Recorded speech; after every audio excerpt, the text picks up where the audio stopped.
Sir আমাদের স্কুলের মধ্যে একজন নতুন অ্যাডমিশন নিয়েছে, সে উনি আসছে না কেন? সুপ্রভাত মা। আরো একজন অ্যাডমিশন নিয়েছে, উনিও আসবে? হ্যাঁ জিয়া। কামান মম, চলান চলবেনি।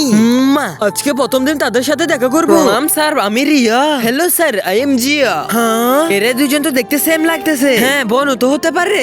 এরা দুইজন কোনো বোন না, এই আমার বেটি। আসলে এ হচ্ছে আমার মেয়ে দিদি। হ্যাঁ মা, আপনি আমাকে একবার বলেছেন।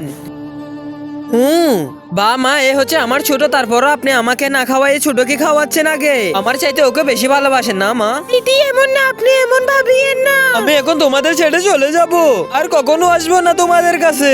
দিদি। ও ছোট কথার মধ্যে রাগ হয়ে যায়। দেখবে সে কিছুক্ষণ বাইরে থাকবে, আবার ঠিকই ঘরে চলে আসবে।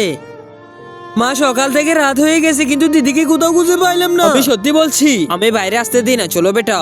বেটা, আমার সম্পূর্ণ মনে আছে, ও হচ্ছে তোর দ্বিতীয় বোন, আমার মেয়ে। তুই আমার মেয়ে? তাহলে ওই আন্টি কিছু লুকাচ্ছে মা। তার আগে দেখবো কারা শয়তানকে হারিয়ে মা বাবাকে ভালোবাসে। যারা মা বাবাকে ভালোবাসে তারা ভিডিওতে একটি লাইক করে চ্যানেলটাকে সাবস্ক্রাইব করে দিবে। আর যারা শয়তানকে ভালোবাসে তারা লাইক সাবস্ক্রাইব করতে হবে না। আর কমেন্টের শেষে আই লাভ ইউ বাবা মা লিখে যাবে। কি করছো আমার চুলের সাথে? কিছু না রিয়া, কিছু না কিছু তো করছো। এই চুল দিয়ে কি করবেন মা? আমি পরীক্ষা করব। এক ডিএনএ পরীক্ষা করতে হবে, কালকে হয়ে যাবে।